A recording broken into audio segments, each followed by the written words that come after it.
Today, we're diving into the latest buzz surrounding Samsung's mid-range smartphones for 2025, specifically the Galaxy S series lineup.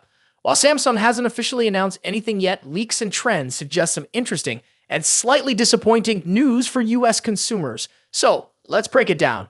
As we step into 2025, it's pretty much a given that Samsung will be unveiling a new Galaxy S series lineup. This year, we expect three main models: the Galaxy A26, the Galaxy A36, and the Galaxy A56. These phones will cater to different budgets and markets, offering a range of features for mid-range enthusiasts. However, there's a catch. The Galaxy A56 might not make its way to the US. Why? Let's rewind a bit and look at what's happened in recent years. Samsung's Galaxy A55 didn't make it stateside in 2024, and all signs point to the same fate for its successor, the Galaxy A56. As of now, there's no evidence that the A56 is being prepared for the US market. Firmware development, a key indicator of upcoming releases, shows no trace of the A56 for the US. This lack of activity strongly suggests that Samsung might skip releasing this particular model in the United States. Now you might be wondering, why would Samsung hold back such a promising device? While we don't have an official explanation, there's a plausible theory. It all boils down to Samsung's strategy around Fan Edition FE smartphones. Let's talk about the Galaxy S24 FE for a moment. Released in October, this phone has been a hit in the US market, blending upper mid-range pricing with high-end features. Priced at $649 and often discounted, it's a fantastic value for customers who want more bang for their buck. For Samsung, the S24 FE fills the gap between budget and premium, making it the go-to choice for value-conscious buyers in the US. Here's where the Galaxy A56 comes into the picture. Releasing the A56 alongside the S24 FE could create competition within Samsung's own lineup. The A56 would likely be priced close to the S24 FE, and this overlap might lead to fewer sales of the latter. From a business perspective, it's understandable why Samsung might want to avoid cannibalizing its own products. What does this mean for mid-range enthusiasts in the US? If you're looking for a mid-tier Samsung phone, your options might be limited to the Galaxy A26 and A36. These models will likely offer decent features for their price points, but they won't match the higher-end capabilities of the A56. For those who've been holding out hope for the A56, this news is definitely a letdown. The decision to focus on Fan Edition smartphones might also reflect Samsung's broader market strategy. In the US, pricing dynamics differ significantly from other regions. Fan Edition phones are often cheaper stateside compared to international markets, making them unbeatable in their category. By prioritizing these models, Samsung can maintain a stronghold in the competitive mid-range and upper mid-range segments without confusing customers with overlapping options. With pricing strategies, makes it unlikely that we'll see the A56 stateside. As always, we'll keep you updated if anything changes. So, what are your thoughts on Samsung's 2025 Galaxy lineup? Do you think skipping the A56 of the US is a smart move, or are you disappointed by this potential decision? Let us know in the comments below. And if you enjoyed this video, don't forget to like, subscribe, and hit the bell icon for more tech updates. Thanks for watching, and we'll see you in the next one. Smartphone World. Apple's iPhone 16 Pro Max and Samsung's Galaxy S24 Ultra. Both of these phones push the boundaries of mobile technology, offering cutting-edge features and exceptional performance. But which one takes the crown as the best big phone of 2024? Let's dive in and compare them side by side. Design. Starting with the design, both phones have distinct looks that reflect their brand identities.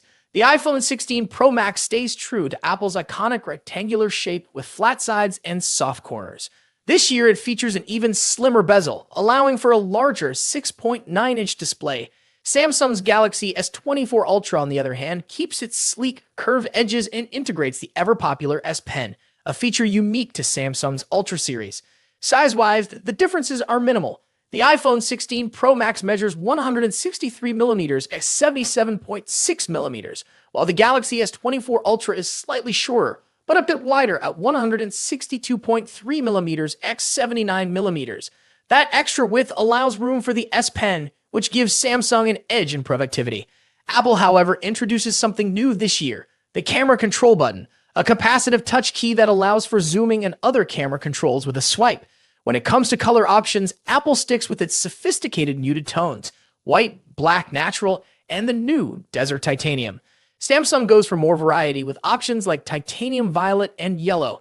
And for those ordering through Samsung's website, you get access to exclusive colors like titanium blue and green. Display. Now, onto the display. Both phones deliver top-tier screen technology.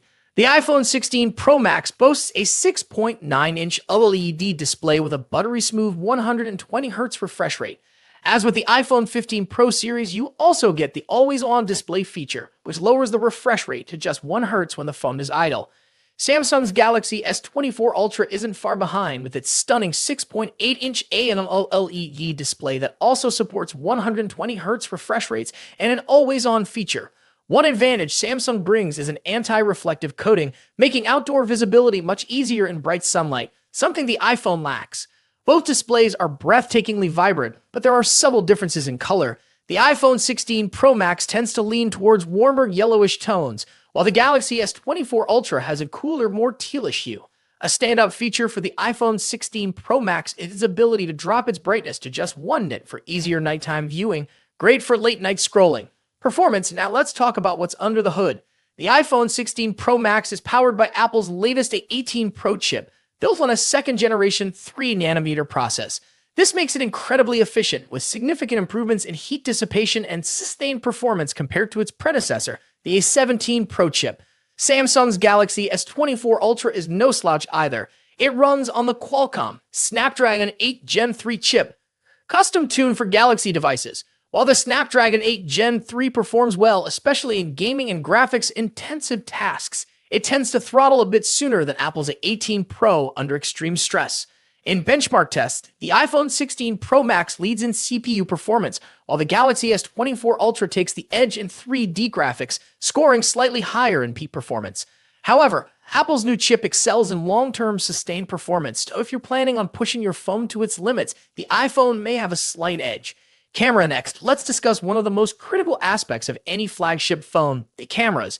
The iPhone 16 Pro Max features a 48-megapixel main sensor paired with a new 48-megapixel ultra-wide sensor and a 12-megapixel telephoto lens with 5x optical zoom. Apple has also introduced a new lens coating to minimize lens flare, addressing a common complaint in previous models. On the flip side, Samsung's Galaxy S24 Ultra brings its camera game with a 200-megapixel main camera, a 50-megapixel zoom lens, a 10-megapixel telephoto camera with 3x zoom, and a 12-megapixel ultra-wide sensor. Samsung has packed in more megapixels, but remember, megapixels aren't everything. The iPhone tends to produce more natural-looking photos, whereas the Galaxy S24 Ultra sometimes leans into oversaturation, delivering more vibrant images. In low-light photography, both phones perform exceptionally well, but Samsung's larger sensor can capture more detail in some scenarios. For video, the iPhone takes the crown with its 4K recording at 120 frames per second, ideal for capturing stunning slow-motion footage.